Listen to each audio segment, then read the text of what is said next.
One of my favorite games of all time comes from my childhood, one that I hold near and dear, because this game was given to me by my now deceased grandma one Christmas. When I went home to play it, I was instantly hooked. This game was mind-blowing. The game was fun, fast, hard, and the music. Oh, the music still excites my adrenaline flowing through my veins. I loved this game and played it for years. I even backed up the files and gave my grandma a copy so she could replay it again years later. But eventually, I lost the disc and the paper case it came with. Eventually though, I did rebuy it on Steam. Thank goodness too, given Epic Games has delisted the entire series that made the company what it is today, all because it's not called Fortnite. Once again proving why Fortnite is a cancerous tumor on society. To completely disown your own creation, what the engine is named after. It's truly atrocious. I'm on crack and even I think that's whack. Anyways, empty your pockets. Right now, everything. Yeah, I'm serious. We'll start off with the controls. You ever played a first-person shooter? Congrats. You know how to play the game. Spacebar is to jump, WASD or the arrow keys are for movement, mouse to look around, left click for primary fire, right click for alt fire, control for crouch, 1 through 9 for weapon swapping, and escape for pause and menu navigation. That's the gist of it, and everything plays quite smooth. In fact, to this day, this is one of the best controlling first-person shooters you'll find, which is strange, given the game came out in 1999.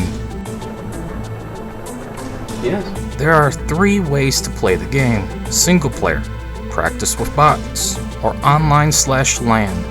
Obviously, since Epic killed the servers and removed all games from sale, you can only play offline. But even if I could go online, I wouldn't, because I hate playing with other people. I prefer the AI company over human company. Always kinda have. So we'll start with the tournament mode of single player. Here you go through several matches against ever increasingly difficult AI, sometimes with friendly AI, but also several rounds solo. After you complete each milestone and get a trophy, and have a final match against a champion who's a cheap-shotting bitch, but once beaten, you become the Unreal Tournament champion with the largest trophy, telling everyone you're compensating for something.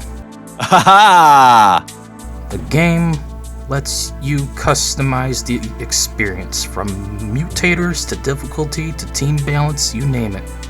But there's one thing I always enjoyed most: bot customization. You can create your own bots. Select the model, skin, color, name, etc. This was awesome, and while extremely basic, I still added all kinds of people from family to friends into the game to blow each other up. I mean, I could put my grandma in the game and kill her with a rocket launcher. Outside of Wii Sports boxing, how else could I enjoy brutalizing my own grandma? These days, I've changed the bots to be mostly YouTubers/streamers I watch. After all, what else is more fun than blowing up Asmongold with an RPG?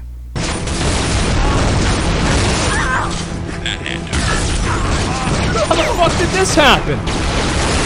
How the fuck did this happen? What is this, a bug?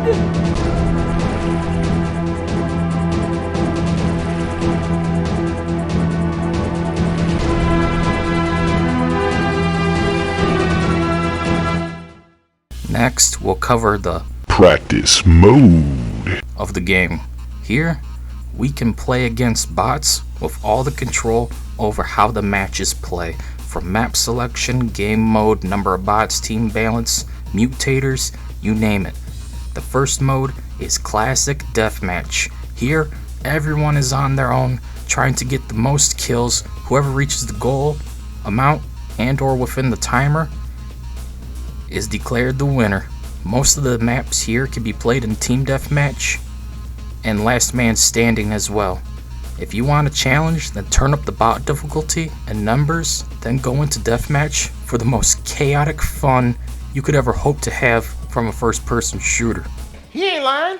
Next up is one of my favorite match types, that being Team Deathmatch. Form 2 to 4 teams of people and things get chaotic quite fast. Yellow, blue, red, and green bodies being blown around from explosives, blood and gore splattering the halls and rooms as the music rocks in the background, barely able to mask all the gunfire explosions and of course all the smack talk the bots and player will spew at each other.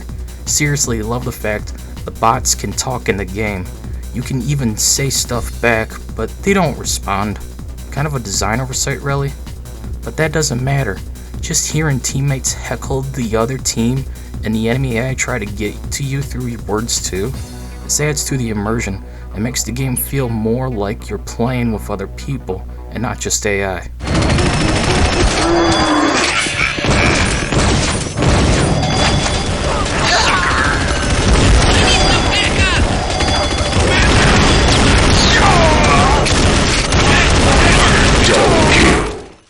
The next mode is Capture the Flag. Sadly, a lot of the maps are poorly designed and you barely get into any firefights with the other team.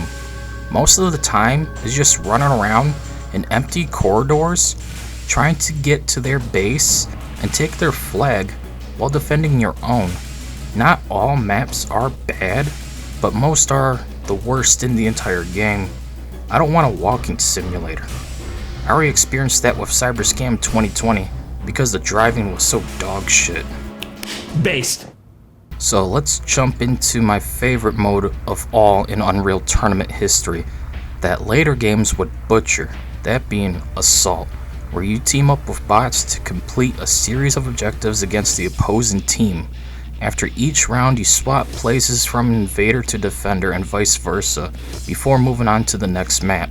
Each map has its own set of objectives, like blowing up a generator to get into the ship's bridge, to control the turrets, and blow up a damn wall, or attacking an underwater base and flooding it. Maybe even jumping onto a speeding train and fighting through each train car to get to the engine controls and bring the train to a crawl. I love this mode and play it the most because of the change of pace. The AI can be a bit questionable here though. This is the one mode where the AI shows its age, but that doesn't stop Assault from being fun. I love to assault. My second favorite mode is easily Domination. Here, 2 to 4 teams fight each other and claim zones. They must hold them to earn points over time. The more zones, the more points. Whoever has the most and or when the time runs out is the winner. The maps for this mode are some of my favorite, like Condemned, with all the close quarter areas and the jump boots allowing you to get into the apartment complex roof and the building ledges and secret areas, or Metal Dream, where the match takes place on an abandoned oil rig. The last mode is Last Man Standing. Here it's just Deathmatch, but everyone has a certain number of lives. Kill everyone else off to win, or have the most lives still when the time is up. The maps are Deathmatch maps. Overall, it's fun and adds more tension when you realize you can only respawn so many times before it's game over.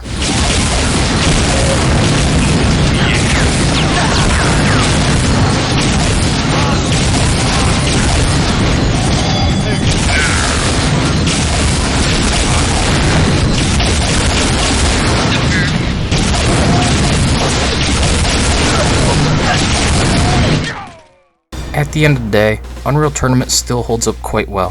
From the believable and brutal AI to the smooth, fast-paced controls, movement, and shooting mechanics. This game is worth it and is a great experience.